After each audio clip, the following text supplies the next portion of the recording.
Kenalkan, nama saya Agus Indra Yudhistira Diva Putra dengan NIM 202612126.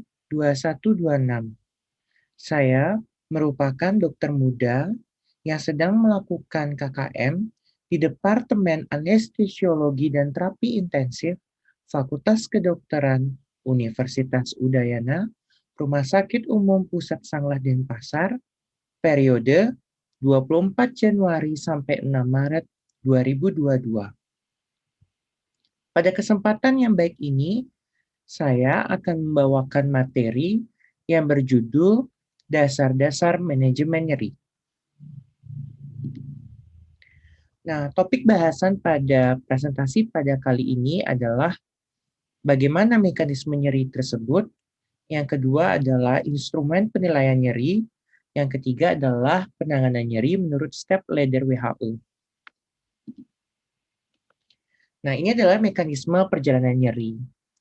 Untuk mekanisme perjalanan nyeri itu dapat dibagi menjadi 4 bagian, yaitu transduksi, transmisi, modulasi, dan persepsi.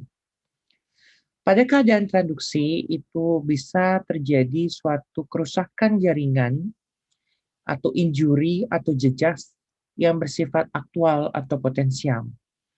Misalnya saja pada barrier kulit, ya barrier tubuh kita yaitu kulit itu bisa menimbulkan suatu jejas akibat misalnya tergores dan akhirnya menimbulkan impuls akibat adanya suatu sensori yang kemudian dihantarkan dalam bentuk listrik, ya, ditransmisikan menuju ke bagian modulasi.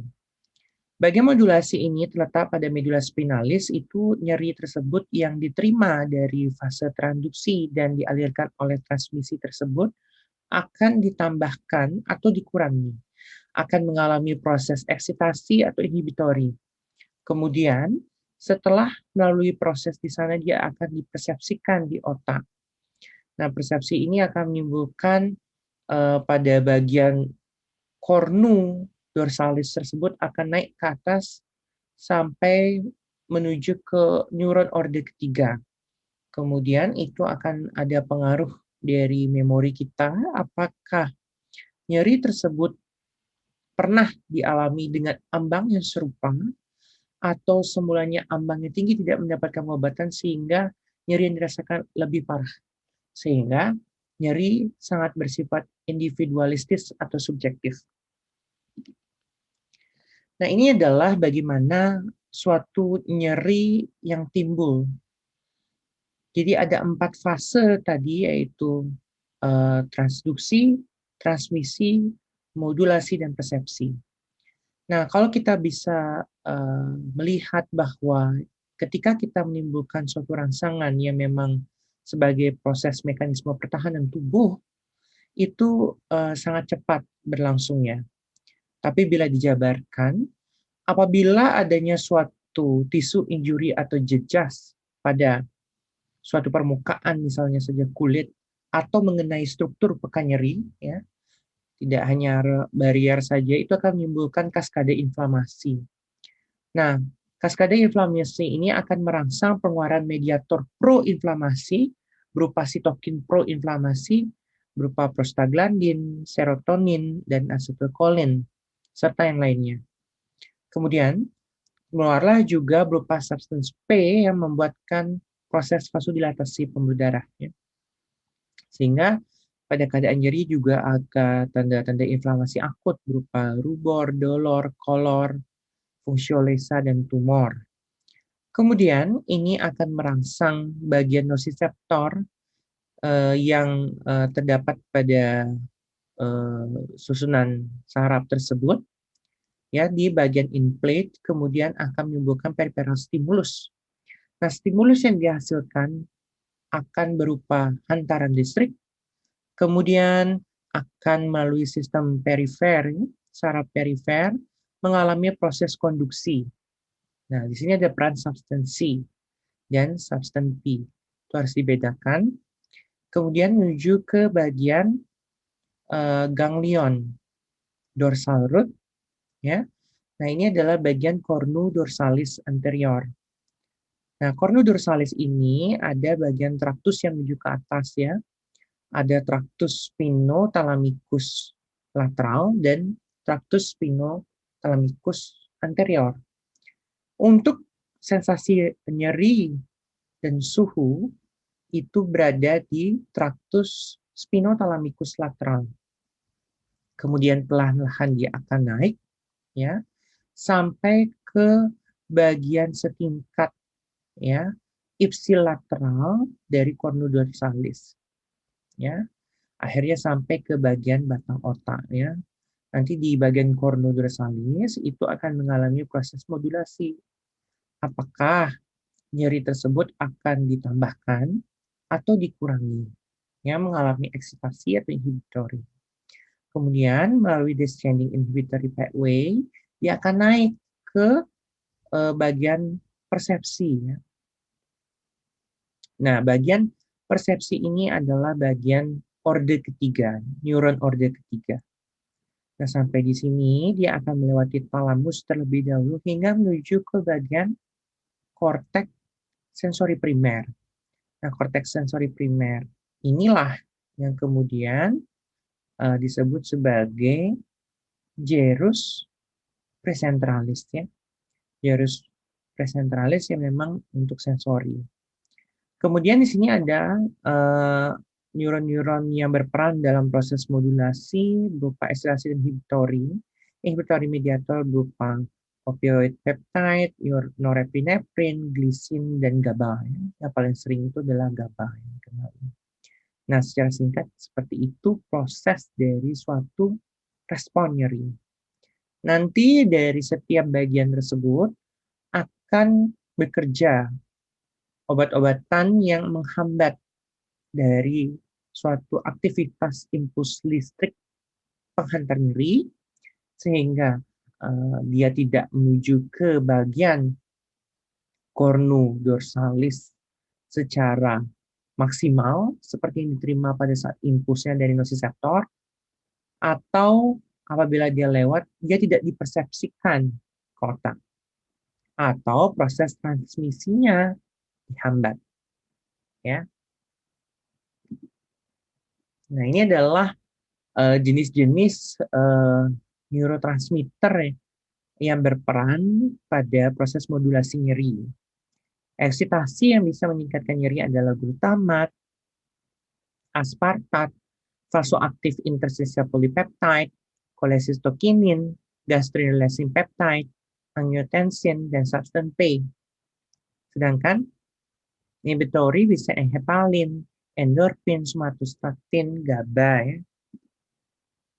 Ya. Nah, ini adalah karena nyeri itu bersifat subjektif dan individualistis dan tidak dan antara satu individu dengan individu lainnya tidak sama, maka harus dilakukan proses pengukuran dengan menggunakan instrumen penilaian nyeri sehingga nyeri yang bersifat kualitatif tersebut bisa dikuantitatifkan, bisa dijabarkan sehingga antara pemeriksa dengan penderita dapat dibandingkan sehingga penanganannya lebih tepat. Nah, nyeri tersebut juga ada yang bersifat nyeri akut dan nyeri kronik. Nah, nyeri akut akan menggunakan skor kondisional, sedangkan bagian nyeri yang kronik akan menggunakan multidimensional. Nah, untuk nyeri akut biasanya menggunakan numeric rating scale atau NRS, FAST atau visual analog score, lalu ada Wong-Baker scale, jadi dia menggunakan gambaran-gambaran bentuk wajah yang bisa langsung dilihat oleh pasien dan diinterpretasikan langsung. Lalu MPQ, McGill Pain Questionnaire yang sering digunakan nyeri kronik, atau pain diary tergantung bagaimana pasien merasakan nyerinya dan akhirnya dicatat. Nah, ini adalah visual analog score. Jadi, visual analog score ini adalah bagaimana pasien diberikan suatu skala, kemudian pasien menunjukkan dari skala tersebut bisa dari 1 sampai 10 atau mungkin 0 sampai 100. ya. Jadi pasien disuruh menunjukkan di mana rasa nyerinya, ya. Kalau 0 dia tidak nyeri, kalau dia 10 sangat nyeri, atau 100 sangat nyeri, bila skalanya adalah puluhan, ya. 10, 20, 30, 40, 50, 60, sampai 100. Nah, ini memiliki kelebihan, yaitu sederhana, mudah dimengerti, mudah diinterpretasikan oleh klinisi. Tentu kekurangannya karena dia pasien akan bisa mengeluhkan kesakitan pada keadaan emergensi, misalnya pasien yang tidak tertahankan dari rasa nyerinya, dia sulit menunjukkan karena dia fokus pada nyerinya, bukan bagaimana kita mengukur nyerinya. Sehingga bisa saja apa yang terjadi sama dia itu tidak pasti berkaitan dengan nyeri yang memang benar dirasakan. Ya, sulit juga digunakan pada pasien yang gangguan kognitif, penglihatan, dan kesadaran. Jadi hanya digunakan pada anak-anak 8 tahun ke atas. Karena dia melihat mistar dan pasien tentu harus bisa membaca ya, karena memiliki daya kognitif yang baik. Nah, ini adalah numeric rating scale. Numeric rating scale itu bisa kita tanyakan kepada pasien, Bapak, Ibu, kalau dari 1 sampai 10 Ibu sakitnya di bagian mana ya? Jadi sakitnya di nomor berapa? 0 itu tidak sakit Ibu, sedangkan 10 adalah sakit sekali. Pasien akan menyebutkan salah satu angka di antara tersebut. Kita bisa interpretasikan bahwa pada nyeri 0 sampai 1 dia nyeri ringan, 0 sampai 3 dia nyeri ringan. Kalau 4 sampai 6 dia nyeri sedang, sedangkan 7 sampai 10 dia nyeri yang sangat nyeri, ya, severe. Adapun kelebihan atau kekurangannya, di mana kelebihannya itu sederhana, ya. Tidak perlu membawa apa-apa, hanya cukup berkomunikasi, mengajak pasien pada saat melakukan personal anamnesis, kita bisa tanyakan pada tahap menilai kuantitas nyerinya, kemudian dia mudah dipahami biasanya karena kita menyontohkan bahwa 0 adalah sesuatu yang tidak sakit dan 10 sangat sakit, baik digunakan untuk melakukan penilaian nyeri akut, dapat digunakan pada periode pasca bedah. Sedangkan kekurangan adalah ketelitiannya rendah terhadap membedakan nyeri. Ya, terbatas untuk menggambarkan nyeri-nyeri yang menggunakan kata-kata, dan tentu pasien tidak buta angka, ya. Dia tahu bahwa 1, 2, 3 dan urutannya itu harus tahu. Nah, ini adalah Wong-Baker Scale. Jadi Wong-Baker Scale ini adalah bagaimana orang yang tidak bisa baca dapat memperkirakan mimik mana yang memang sesuai dengan apa nyeri yang dirasakan oleh pasien. Misalnya mimik yang 0 ini no heart, dia tampak tersenyum, sampai yang very worst, jadi yang sangat-sangat sakit sekali sampai mengeluarkan air mata. Ini sifatnya adalah pada pasien yang memang penurunan kesadaran, ya, sulit berkomunikasi dengan melihat visualnya, dapat menginterpretasikan hasilnya secara langsung berkaitan dengan nyerinya, dapat digunakan pada pasien anak-anak yang lebih dari 3 tahun, ya, dan pada orang tua yang memang gangguan kognisi, ya. Kadang dia kalau disuruh pakai mistar dia bingung, jadi kita pakai Wong-Baker Scale yang lebih dapat menginterpretasikan. Dan kekurangannya adalah sifatnya sangat subjektif, ya, karena belum tentu yang hurt even more, yang urutan ketiga itu sama dengan nyeri yang dirasakan pada pasiennya. Dia hanya melihat bentuk ekspresinya, tapi belum tentu 3 itu mewakilkan nyeri yang dirasakan oleh pasien. Dan sulit menilai respon pasien. Nah, ini adalah McGill Pain Questionnaire. Ya, adalah nyeri-nyeri untuk nyeri-nyeri kronik, sifatnya multidimensional.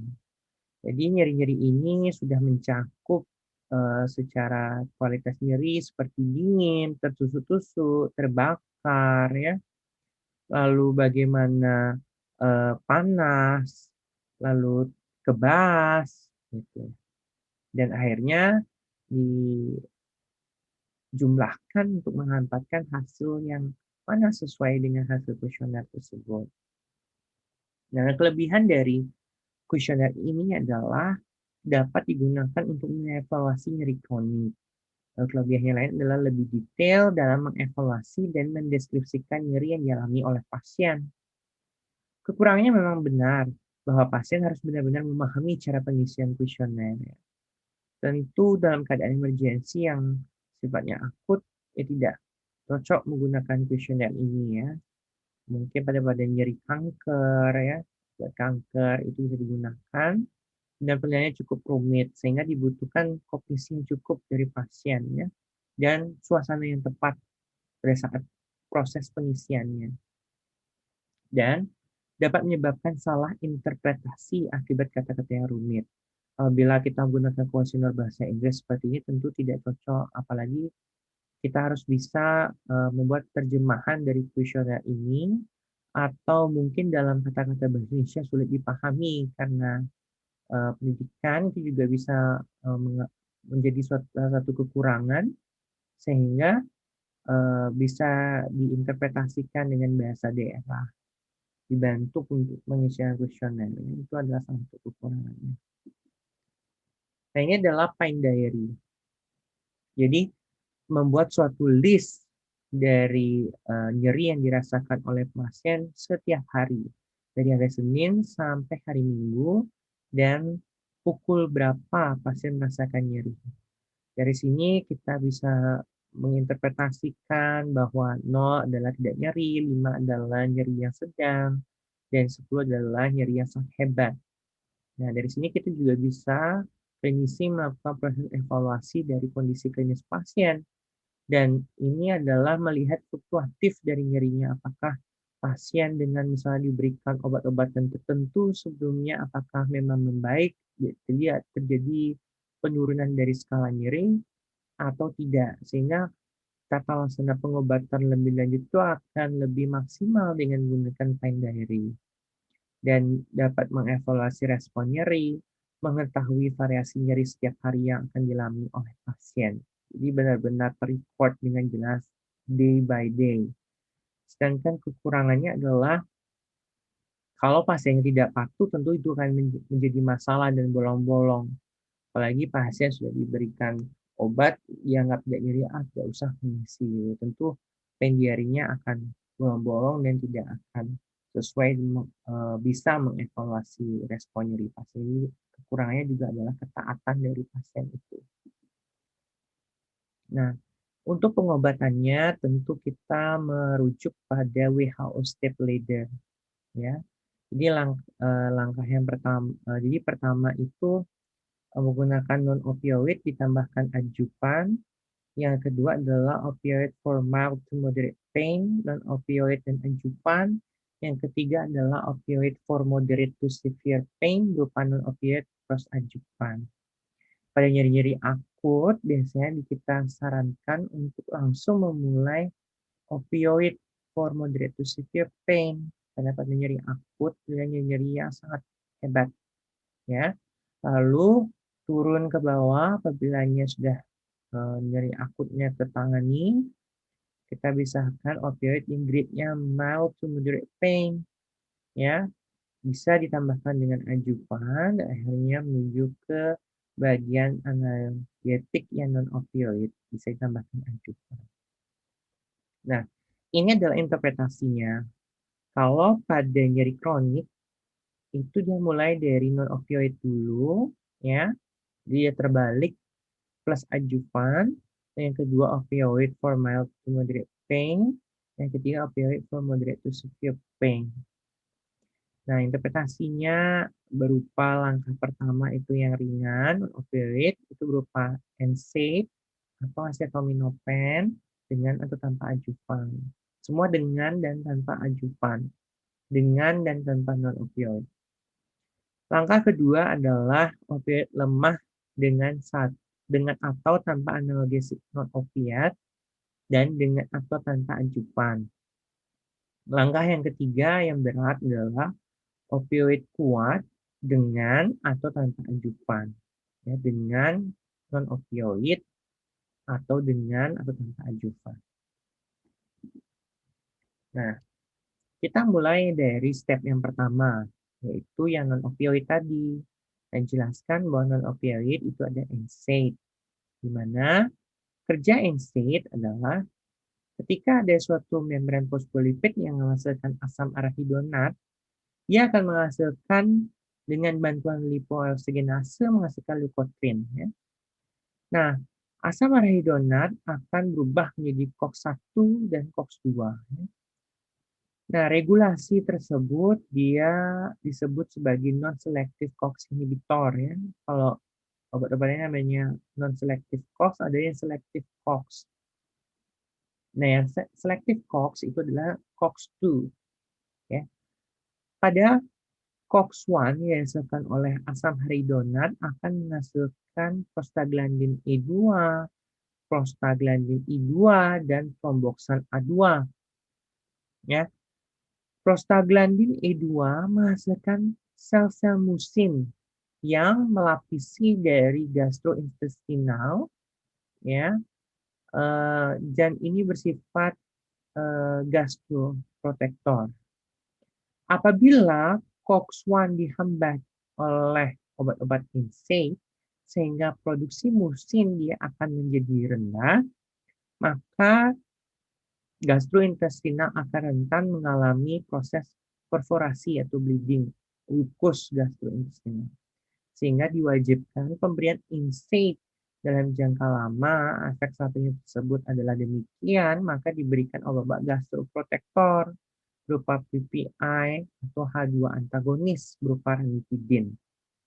Kemudian, tromboksan A2 itu berfungsi sebagai agregasi platelet.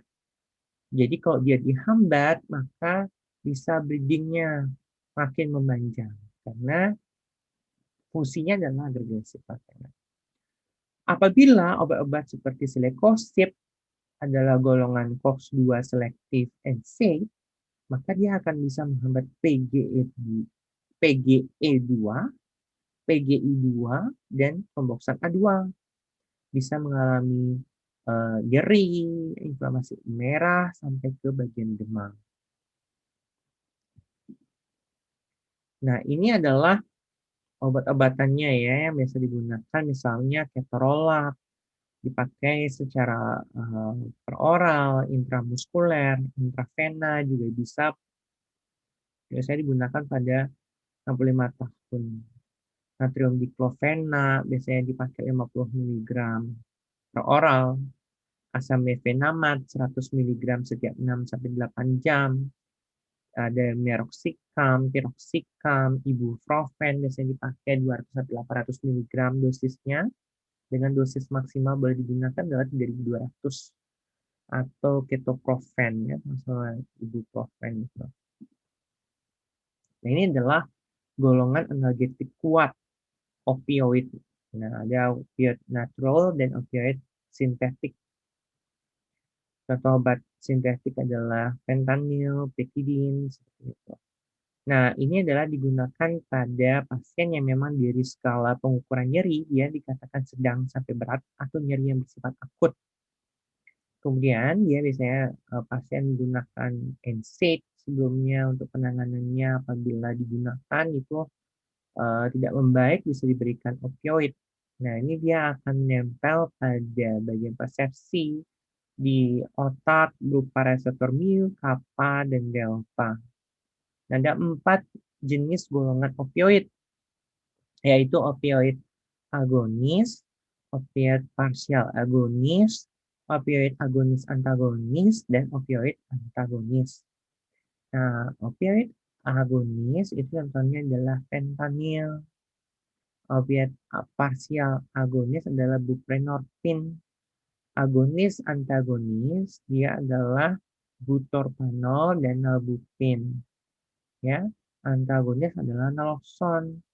Nah, antagonis ini sebenarnya dia menempel pada reseptor subtipenya, tetapi tidak mengalami proses aktivasi. Ya, nah, opioid biasanya digunakan kadang dalam jangka yang lama itu apabila dihentikan secara mendadak, pasien akan mengalami gejala-gejala henti obat opioid. disebut sebagai withdrawal syndrome. Sehingga si penyiasatnya adalah menurunkan dosis opioid secara perlahan-lahan, ya, perlahan-lahan dari dosis semula, tidak mendadak langsung. Itu untuk mencegah withdrawal syndrome. Ada dua jenis, yaitu opioid kuat dan opioid lemah. Ya, contohnya adalah opioid kuat itu misalnya fentanyl, urutannya adalah fentanyl, morfin, petidin, dan metadon. Opioid lemah itu adalah kodein dan tramadol. Nah, adjuvan itu bisa digunakan pada kondisi nyeri berupa kortikosteroid, antikonvulsan, antidepresan, neuroleptik, dan stimulan. Jadi kortikosteroid itu bersifat antiinflamasi. Ya, bisa digunakan sebagai antiemetik juga pada premedikasi, meningkatkan nafsu makan, kakeksia dan anoreksia. Jadi mengurangi TIK, kompresi epidural, dan seterusnya pusat. Konvulsan itu misalnya gabapentin, pregabalin gitu. Antidepresan tentu untuk pasien-pasien depresi biasanya, tapi juga berfungsi sebagai anti nyeri, misalnya trisiklik antidepresan itu amitriptilin. Dan neuroleptik juga untuk pasien-pasien yang antikonstipasi, antiemetik, antikiolitik, dan obat-obat psikostimulan. Misalnya pasien yang memang mengalami sedasi, untuk mengurangi sedasi itu diaplikasi oleh opioid bisa menggunakan dari psikostimulan. Nah, ini adalah multimodal analgesia. Jadi bagaimana menggunakan suatu obat dengan efek kerja, mekanisme kerja yang berbeda, kemudian dikombinasikan dan dikonsumsi atau diberikan kepada pasien sehingga penanganan nyerinya dapat membaik. Ya. Misalnya pada bagian transduksi ketika ada trauma itu bisa diberikan NSAID berupa COX-1, COX-2, ya, ada yang bersifat selektif COX-2 seperti selekosip tadi, ya, ada yang menghambat pada lokal-lokal anestesia, ya, pada transmisi gitu misalnya, ada yang anestesi regional, misalnya epidural, subarachnoid. Lalu ada yang bekerja untuk inhibisi, ya, eksitasi dan inhibisi tentu kan ada di bagian medula spinalis. Nah, ini di bagian modulasi. Dia obat-obatnya bekerja di sana, lalu memang ada yang dipersepsikan ke otak seperti itu. Sehingga apa yang sudah diberikan dihantarkan aktivitas listrik berkaitan respon nyerinya itu dari kornu dorsal tersebut, dia akan naik, dia akan dihambat sehingga persepsi terhadap nyerinya itu akan minimal. Nah, ini adalah daftar pustaka yang menjadi rujukan pada bahan presentasi kali ini. Nah, sekian presentasi dari saya. Semoga apa yang diberikan dapat bermanfaat dan menambah pengetahuan bagi kita semua. Mohon maaf bila ada kesalahan dan terima kasih.